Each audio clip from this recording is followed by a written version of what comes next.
to our special Facebook Live series called Expert Connections. My name is Julie Holton. I'm the principal strategist of mConnexions Marketing Agency. Through this series, we are working to connect you to the resources and information that you need, that we all need to get through this pandemic. At mConnexions, we work with businesses and nonprofits of all sizes, and it's safe to say that we have a special place in our hearts for startups. And so I'm so glad today to welcome a good friend and a brainstorming collaborator of mConnexions, Dave Smith. Hey, Dave. Hey, Julie. How are you doing today? I am good. Thank you so much for joining us. Dave, you and I have a lot of conversations off camera, and so I'm excited to actually come on camera and share some of these thoughts and insights with people. So thanks for joining us. Absolutely. I'm glad you have me here. So Dave is an angel investor. He's a startup advisor.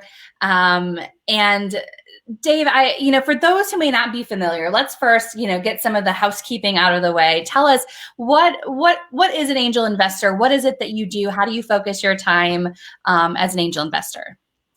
Angel investors are people who invest their own money into startups. And the reason I make that distinction is because a lot of investors, like the ones you see on Silicon Valley, they're investing other people's money. So if I'm investing your money, for example, and I lose it, I'm okay. But I'm investing my own money. So, if I lose it, it's a big deal. It's kind of like Shark Tank, because most people haven't heard of angel investors. So I tell people it's kind of like Shark Tank, except we don't have the TVs, we don't have the drama. It's just, pretty much over email and video conferences like this, where I'm evaluating a startup, and then sometimes I write a check and invest in that company. Okay, and I think that's important to say, because it also lets us know that you have a lot of experience in working with startups and looking at what it takes to make for a successful startup, because obviously you're more willing to part with your dollars when you feel a startup's going to be successful. So with that in mind, I want to talk about the COVID-19 crisis. How has this, first of all, impacted your investing? Oh man, I wish I had a better answer for you. It's paused it. So pretty much everything came to a standstill. I think it was March 11th, March 12th, somewhere around there. I'm wealthy, and that's how I'm able to invest in startups. And all of a sudden, one day overnight, I was much less wealthy. And so what that meant for me, from a personal standpoint, it was almost like I got punched in the face and knocked down. And then I went into and I'm still in a position of trying to figure out, where am I at financially? And I need to make sure that I'm okay before I go back to redeploy capital this year. And at the same time, everybody else is in that same boat, and everybody wants money. They're like, oh my gosh, I was just on the phone with somebody this morning, and they want money from me. And I don't feel comfortable today, putting money out when I'm worried about my own, financial situation, and need to make sure that I'm okay. But on the flip side, founders are really hungry right now for capital. And so there's this duality where I want to be making new investments right now, but I'm afraid to, because I want to make sure that my own financial situation is secure. Absolutely. And I appreciate you being, so transparent about your personal situation, because it really gives us insight into what other investors are experiencing right now. Of course, with the changes in the stock market and the ups and downs, and maybe more downs than ups of the last several weeks here, and then the unknown of what's ahead. I'm sure that changes a lot of strategies for investors on where they're putting their dollars, if they're even putting their dollars anywhere. So, Dave, I know you also spend a lot of time and you have a business working with startups as an advisor. So what are some of the, other than funding, which obviously is a big issue for a lot of startups looking to get off the ground, what are some other challenges that you see startups facing with COVID-19? I feel like the biggest challenge is the same as it was prior to the crisis, where it's lack of cash in the bank. So I've talked with thousands of startups over the past half a decade, maybe a little bit more than a decade, and they always are looking for money. And so my advice before this was for founders to get money from customers. If you take money from me, and maybe I put $5,000 or $10,000 into your company, I'm hoping that someday you're going to give me back hundreds of thousands of dollars. or even more. If you get money from a customer, they don't take anything from in the future. You don't have to give them anything back. And so I always advise startups to try to get money from customers, number one, instead of from investors. And that's the same advice that I'm giving out now. And that's the thing I told my friend this morning. How can you figure out, how to position your service? So right now, today, in the midst of COVID, people want to buy what you're selling today and get that money from them instead of from an investor who would want a piece of your company. And such a great point too, Dave. I know as you and I have been talking, over the last several weeks or over the last years, even before the pandemic, during a recession, during a crisis, that's when we do see a lot of opportunity for startups, particularly startups that can solve a problem related to the crisis, or startups that have the ability to be forward thinking as far as what tech platforms or software or, you name it, what products might be needed. That really work as a problem-solving solution to help people get through it. We saw in 2008, we saw several companies, several startups that now are big names. Dave, what are some of the startups that come to mind for you that have been born, so to speak, out of a time like this? Uber and Airbnb are two that jump right to mind that are huge companies right now that I think were started right around 2008. I interviewed the founder of Doug Song last week, and he started Duo Security right around that time. Maybe 2009, I think, was when he started that. So, right still in that recession. And these companies, when they do well in a time like this, like a crisis right now where everybody's holding out of their cash so tightly, and if they're able to sell to customers right now, then when people are looser with their money, those companies just blow up. Because if you can make it now, you can make it anytime. Absolutely. And you mentioned Doug Song and Duo Security right out of Ann Arbor, of course, skyrocketing now to known, nationally, of course.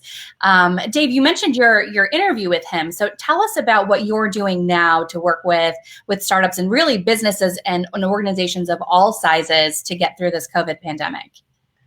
I took a couple years off from work, Julie. So right now, today, I'm helping with a webcast, like what we're doing right now, except for I'm targeting startup founders and bringing in startup experts to help them, just like you're doing in this question and answer style format. And what happened with me was, just like I'm advising my startups, I stopped working a few years ago and I was mostly homeschooling my son.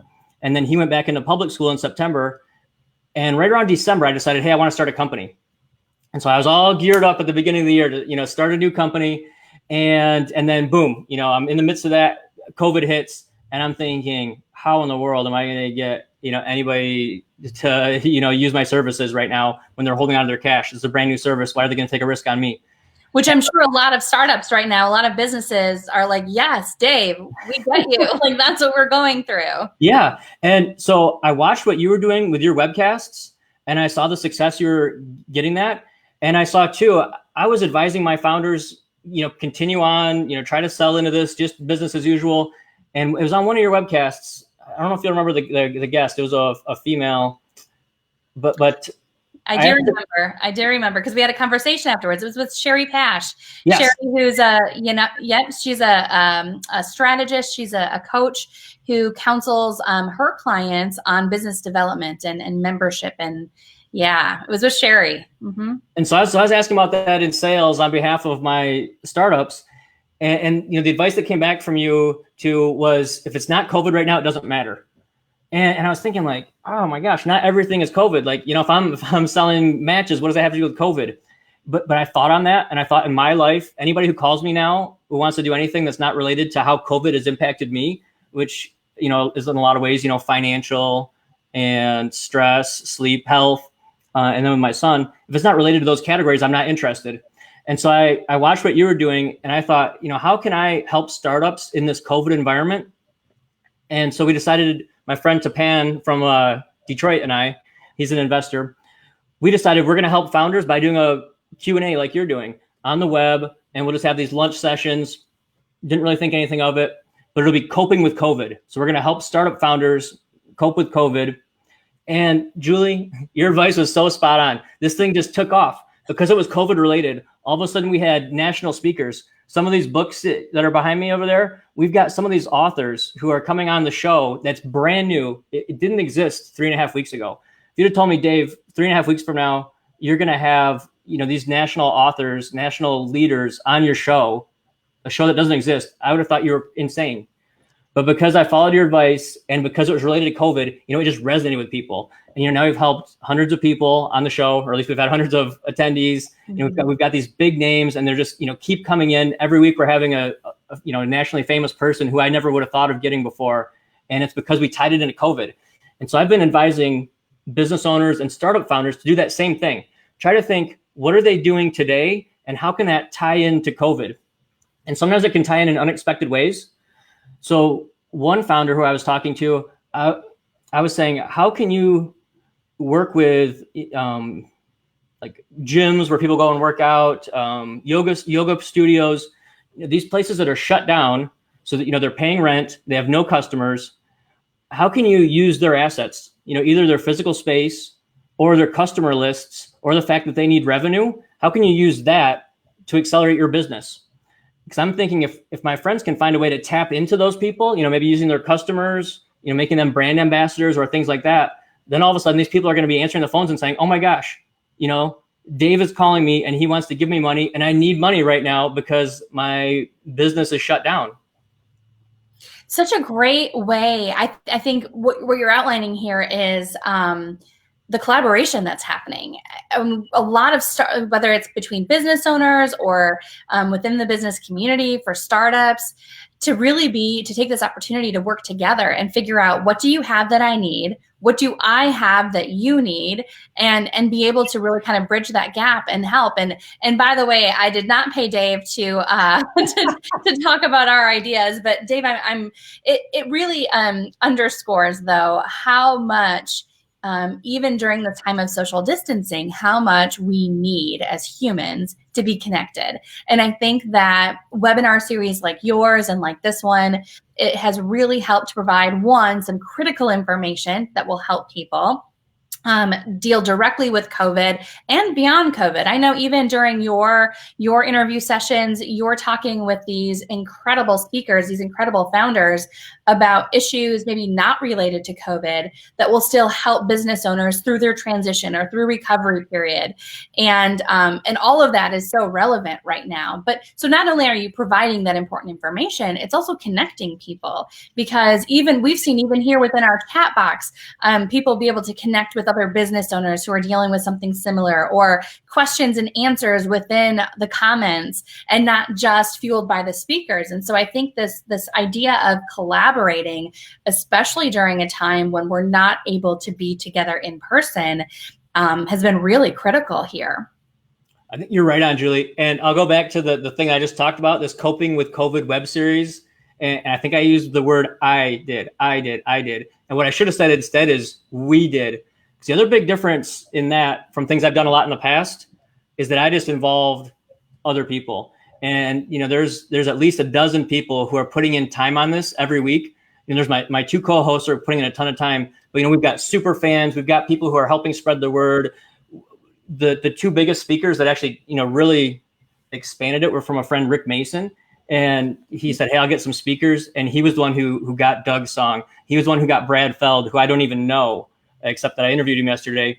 He was excellent. Yeah. It's amazing to see like what you're talking about, that power of collaboration and the power of we, and like what this time is when you collaborate with people, how it can just really take off. Absolutely. And so I want to bring in a comment that we have from Stephanie. Stephanie, and hey, Stephanie, Christy, those of you joining us, thanks for the comments. Stephanie said, Dave, what are some exciting new startups that we should be watching and maybe supporting right now? Or even whether it's specific startup companies or types of startups. What should we be looking for right now? Okay, Stephanie, I'm going to show you. I've got this COVID symptom tracker on my phone right now. So this is I don't even know if it's an app. I think it's out of Boston primarily. I'm so excited about this thing. Developed by doctors. Developed by doctors. Yes. Mm-hmm. So every day on this thing, it takes me maybe 30 seconds, maybe a minute. And I go in and I say, hey, I haven't been tested for COVID. I'm not symptomatic. And what this does is it really helps get more data. Right now, I'm concerned about myself. I don't want to get sick. I don't want to make anybody sick if I am sick. And so I'm nervous, should I be going to Meyer? How do people get infected? And what this app does is for county level data, it will give you estimates of how many people are in that county are infected, so that we can make good decisions and hopefully detect this earlier and know what's going on. Testing is a big part of it, and this is a way to get a little rough test and get some data without having to go anywhere. So that's something I'm really excited about right now. And I'm going to jump in on that, Dave, because when you first sent it to me, I've got it on my phone too. I actually, right before we went live, I filled out my info for today, which, by the way, is 2 quick questions. It takes less than 30 seconds to say, have you been tested for COVID? And are you feeling any symptoms? And thankfully for me, no and no. And but the really cool thing behind this too is the ability to use technology to connect all of us throughout our country. Really, this doctor is behind it, and he explains in detail as you download the app why this information is so important and what the researchers are using this data for, so that our healthcare providers can prepare, so that as they can watch the spread of the virus and prepare in those areas. So really cool, Dave. I just wanted to throw that out there. And what I like too is, talking about the health aspects of it. I mean, here we are, business advisors, of course, on a very serious interview session here, talking about, it is a very serious topic, talking about COVID-19 and the health and wellness of our businesses. But there's also, again, the human side of all of this. And we are all people too. And we are faced outside our doors with a virus that we know is severely injuring and killing people. And so that at all times is a concern. So I'm glad you mentioned that app for sure. But okay, what else? I interrupted you. What else are you watching and are you looking for right now when it comes to startups? I think health in general is going to be a really exciting field. I think this crisis, I know for me personally, I'm thinking more about health. I'm drinking water every day. I'm exercising. I'm feeling really healthier than I have in a long time. And I didn't really know what viruses were, what bacteria were right at the beginning of this thing, right around the time they shut down MSU. I think that next day, March 12th, March 13th, my son was sick. And I was thinking, oh my gosh, does he have COVID? And we went to the doctors and they said he had an ear infection. And I found out ear infection could be bacterial or viral. And I was like, how do these things work? And I hadn't really thought about that until, since 6th grade. And I think that, that micro focus of me expands to the whole country. I think there's going to be a whole ton of money flowing into health tech, things like telehealth, things like preventing diseases in the first place. And I think a lot of this was already, science was advancing amazingly. And I think this is going to pull that ripcord and there's going to be money flowing in. I think there are some regulations that have slowed things down and gotten in the way. And I think this crisis will be an opportunity to, get rid of things that don't make sense and put in place things that do make sense. I've heard in other countries that temperature is a big indicator of this COVID thing. And, imagine if we all had some thing that could tell our temperature and we just stopped anyone at the airports, right starting January 1st when we knew that there was an outbreak in China. And we just stopped them if their temperature was above a certain threshold and just, checked them out. Maybe held them in quarantine for 14 days. We would help take care of them, right? Help take care of them. We would have prevented to help stop the spread. We would have prevented thousands of deaths, hundreds of thousands of sicknesses, all this fear, all, trillions in damages, by just doing a simple thing like that. So healthcare is something I'm really excited about, in terms of disease curing, prevention, diagnostics, people being healthier. I think the second category I'm thinking about a lot is about connecting with people. There's another app on my phone I got right before the crisis called Cocoon. And this one, it's kind of like a Facebook, but just for mini groups. So this is Cocoon. And the idea is you might just have your family unit in there. It might just be like your nuclear family or however you think about it. And it has some behind the scenes. You can see, if Dave's in DeWitt today, I'm not traveling anywhere, so I'm staying home, staying safe. But in a normal time, I would be in San Francisco or, who knows where, Panama. And this app would just let everybody know, here's where Dave is. Here's the steps he took today. You can share pictures in there. That's what's the weather like where he's at. Just ways to stay connected. Mm-hmm. Those are the two things that come to mind right off the top of my head. And for those of you joining us, Dave is answering Stephanie's question here about what startups or specific startups or genres of startups where we could be watching right now to see emerging coming out of this as startups to really be focused on and perhaps supporting right now. Dave, I think it's really interesting too, along the lines of, you were talking about telehealth. I think services related to mental health are going to be big. I was talking with a client on Monday of ours. We actually featured her a few weeks ago talking about some of the mental health aspects of dealing with the COVID-19 pandemic. And we were talking about the various ways that mental health professionals are connecting through telehealth with their clients, of course, but all of the things that we're learning about ourselves right now, about humans in general, and how we connect and what isolation does. And, she kind of made the comment about, we haven't had a pandemic before. And so there's a lot of learning going on. And it might be interesting. We've got apps like Calm, which I love, helps me get to sleep, especially when I'm dealing with anxiety or insomnia. But I wonder what kind of positive affirmation apps people might look through, things that give them, those gentle reminders, or maybe the kick in the butt reminders when they need some motivation. But so that might be something cool, things focusing on mental health for sure. And I mean, let's not forget all of us working from home and the technologies and even gaps in technologies that we're seeing. We talk about how Zoom, of course, has had, a huge increase, businesses booming at Zoom.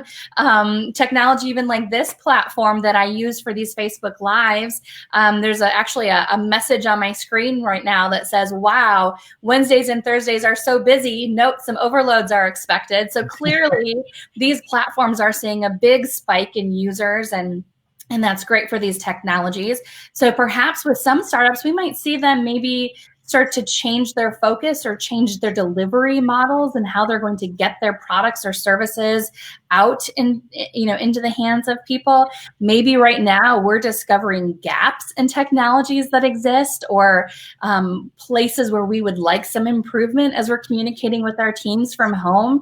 So I think, just to add to what you've said, I think all of these might be areas where there's opportunity. I mean, we know there are a lot of challenges related to COVID, but it's also great to look at the opportunities that are out there as well for startups. Yeah, I think it's really accelerating trends that were already happening.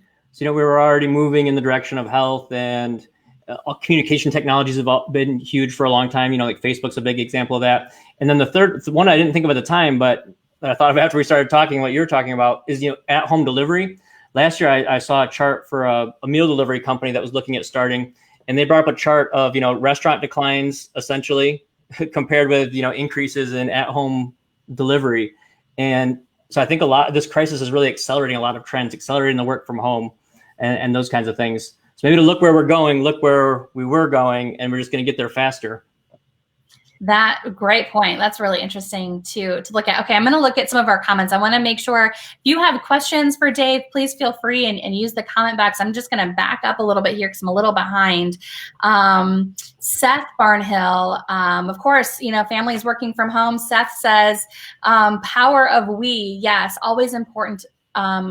Never more so than now. Absolutely. So, and that's referring back to when Dave was talking about his team and all of the people that are working on these series. Christy says, my mom's an emergency physician. So thank you, Christy, to your mom and the work that she does. Your mom always says an ounce of prevention is worth a pound of cure. Prevention is key. Aren't we all learning that, right? Christy, that's awesome. Thank you for sharing your mom's insights. So Dave, I wanna ask you one more question as we talk about startups and really focusing in on that community. I think once, right now, you and I have talked about right now, we're in the crisis mode. We are in this is happening now. We need to respond now. So the immediate plans, I think a lot of businesses and startups are looking at what am I doing today? Perhaps they're starting to think about, okay, what am I doing tomorrow? But it's really kind of like this yesterday, today, and tomorrow kind of planning mode. soon, hopefully sooner than later, we're going to get into moving towards recovery, and what does that look like? And so I know you and some of these others that you work with, in your advisory role, are looking at how can we be there on the other side of this to really help startups and give them the boost to get, to move through recovery. So from your perspective, what does that start to look like for you? What is it? Let's talk maybe about the greater Lansing region, which is where I know you're based. What does that start to look like in Lansing? What do you think is needed in order to help startups as we start to approach the recovery phase? I think it's a lot about mindset, about hope, realizing that we're strong, looking for those partnerships, making sure that we're going to get through it and doing our best to help as many people as we can get through it, and then really come out with momentum, come out strong and swinging. So right now what I'm doing is, working with people. I'm on the phone, maybe, I don't know, it's like 2 to 10 hours a day. I'm on the phone a lot now, and building those relationships. And I'm on email and instant messenger and all these things. And I'm building those relationships. And like you said, Julie, I'm really focused on mostly what's today, what's tomorrow. It's much harder for me to plan and think about what's going on for the year like I was prior to COVID, because things are changing so fast. So I don't think it's useful for me to say, what am I going to be doing 2 months from now or 3 months from now? So I'm more thinking about, who do I want to be doing it with? What are we doing right now? And how can we position ourselves so that we'll come out of this with momentum? And when things are back to normal, that we can, kick it into high gear and accelerate what we built during this downturn. So survival first, and then working with people, and then coming out with momentum are the things I'm working on. Momentum. Awesome. And I was wrong. I do have one more question, because I know I got to sneak in one more. Startups. Okay. What should they be doing right now? Especially if they were just about to launch, or they were just about, there are so many. You do a lot of work, I know, at the Fledge in Lansing, and I know some great people there were just about to launch or had just launched and were really, trying to ramp up momentum. And of course, my heart goes out to them, because like you say all the time in your webinars that you're doing, like, it is hard enough to be a founder. But now suddenly founders, guess what? You're in a pandemic. So for those that were ready to get going and are now on hold, what should they be doing right now? I advise them to think right now, how can they get money coming in that's going to, put them at break even? When I was a founder, I used to think about, how much money do I spend per month? And so that's what I want to make every month. And then I know I'm okay forever. If I spend $2,000 a month and I make $2,000 a month, I'm okay forever. If I spend $6,000 a month and I make $6,000 a month, I'm okay forever. If I spend more than I make, at some point I will run out of money. And so I advise founders right now, try to figure out how to make money from customers right now, and look at what you've been doing and has that been working? And think about, is that the best way that I could be spending my time right now? Is this going to work? Founders are adaptable and they're strong, can also be really stubborn.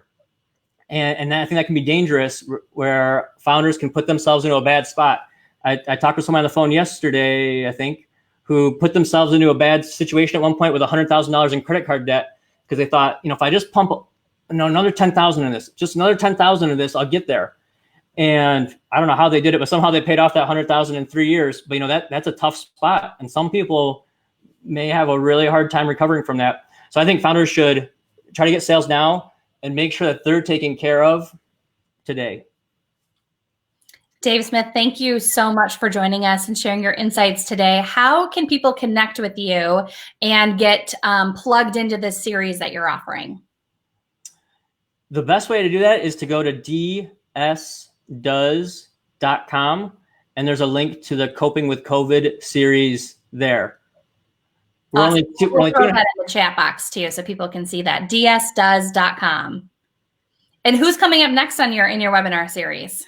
Tomorrow we've got Eric Bond, and so I talked about getting money from customers, and no matter how many times I tell that, founders always, the money that they want to get is from investors.